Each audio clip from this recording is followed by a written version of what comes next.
Mtazamaji popote ulipo, leo ikiwa ni siku ya Jumamosi tarehe 23 mwezi Agosti mwaka 2025. Mpenzi mtazamaji, ulipo ndipo unastahili kuwepo na ulipogonga ndipo. Kaa kitoko uwanjani huu ili nikujuze kwa kina, na hiki ni kitovu cha habari za kuaminika, habari ya utangazaji na uchanganuzi wa masuala mbalimbali.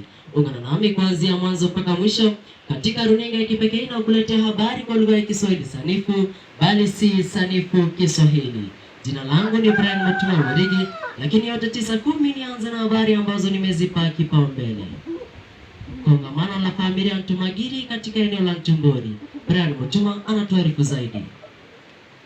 Takriban mwaka mmoja siku 7 baada ya familia Ntumagiri kupatana katika eneo la Kadheri, mnamo siku ya Jumamosi tarehe 17 mwezi Agosti mwaka 2024, hii leo ikiwa ni siku ya Jumamosi tarehe 23 mwezi Agosti mwaka 2025, familia hii imekongamana katika eneo hili la Ntumbori kwa mara ya pili.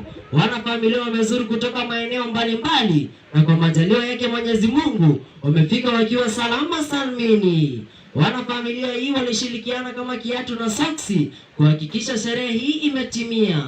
Kwa kweli, wahenga na waenguzi wa kutupisha soksi walipohenga na kuengua, umoja ni nguvu, utengano ni udhaifu. Sababu kuu ya sherehe hii ni kujuana kama familia, kusambaza upendo na kukuza vipaji. Nasi kama familia ya Mwarigi tusema welcome and feel at home.